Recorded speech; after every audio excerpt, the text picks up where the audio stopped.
Official statement, official बयान Samajwadi party के जिम्मेदारान आप लोगों को देंगे, लेकिन जो हमला हुआ है समाजवादी पार्टी के वर्करों पर,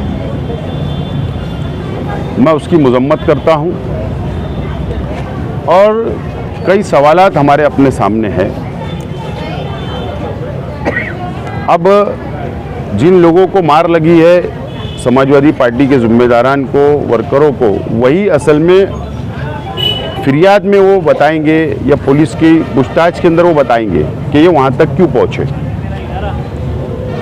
लेकिन अगर हमला डायरेक्ट हो जाता है, जो मैं बात वहाँ सुन रहा था, ये लोग जाते हैं मस्जिद के पास और हमला डायरेक्ट हो जाता है, तो इसका मतलब ये है कि कहीं ना कहीं जिन लोगों ने हमला किया वो प्लानिंग में और औजार के साथ, सामान के साथ मौजूद थे। इसका मतलब ये होता है।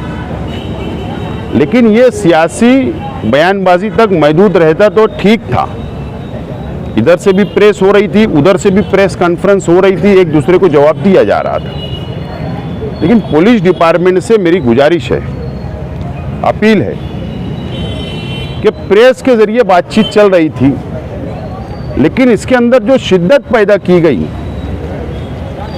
वो मिर्ज़ा गालिब रोड से शिद्दत पैदा हुई।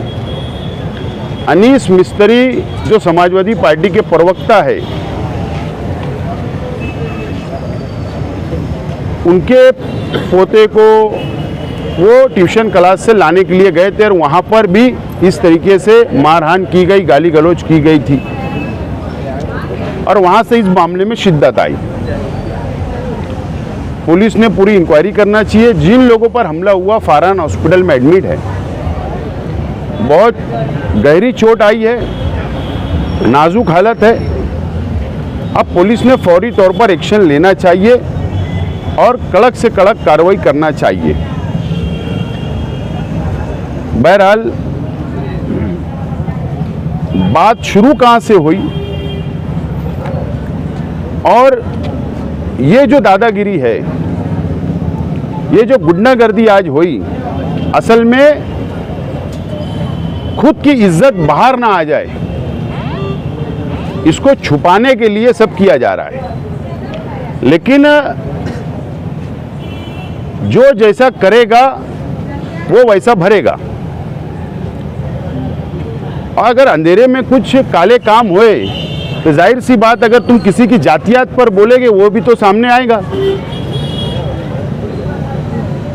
तो सियासत में ये ठीक बात नहीं है और इस तरीके से गुंडागर्दी जो की जा रही है, तो ये शहर बर्दाश्त नहीं करेगा।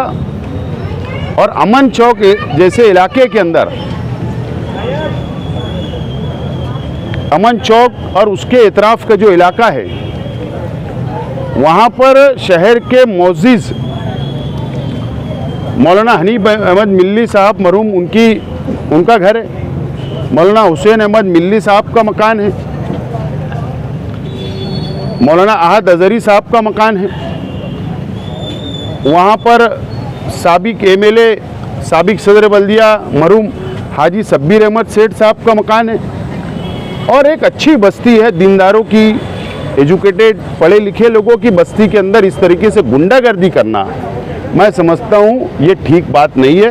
पुलिस ने तय तक जाना चाहिए, सामान कहाँ से आए, कैसे प्लानिंग हुई, सामान कहाँ रखे हुए थे। और जाहिर सी बात, में सीसीटीवी तो होगा, सीसीटीवी तो होगा। क्या सीसीटीवी के अंदर जो रिकॉर्ड हुआ होगा, तो क्या उसको नष्ट कर दिया गया? वो सबूत है, क्या वो नष्ट कर दिया गया? जो सबूत है उसको मिटाने की कोशिश की गई, ये भी पुलिस ने तहकीक करना चाहिए। महिलाओं का सम्मान होना चाहिए सियासत में। आपस की झगड़े ठीक है, महिलाओं के बारे में जो लफ्ज़ों का इस्तेमाल किया जाता है। असल में समाजवादी पार्टी के जिम्मेदार वर्कर बार बार ये बोल रहे थे कि उनकी लीडर शान हिंद साहिबा के खिलाफ में जो ज़बान इस्तेमाल की गई थी, वो बोल रहे थे बार बार, आप माफ़ी मांग लो, आप माफ़ी मांग लो, आप माफ़ी मांग लो। तो इंसान माफ़ी मांगने से छोटा नहीं होता। जज्बात में जो बोल दिया गया और एक टाइम नहीं जज्बात में बोला जाता, हमेशा जज्बात में इस तरीके के जुमले का इस्तेमाल किया गया है। समाजवादी पार्टी की जो डिमांड थी वो कोई बड़ी डिमांड नहीं थी, आप माफ़ी मांग लो, झगड़ा ख़त्म। लेकिन अड्डरमी करना ये मुनासिब नहीं है। और अगर एक लीडर और एक महिला के ताल्लुक से ऐसा बोला जाता है तो ये भी ठीक बात नहीं है। अगर वर्करों के जज्बात हैं, वो प्रेस लेकर उन्होंने क्या गलत कहा? उन्होंने एक जमहूरी मुल्कों के अंदर जो संविधान ने अधिकार दिया वो आंदोलन करने की बात कर रहे थे। उन्होंने कभी नहीं बोले कि हम डंडा लेके मारेंगे, हम हमला करेंगे, ऐसा कहाँ बोला उन्होंने? तो ये ठीक बात नहीं है।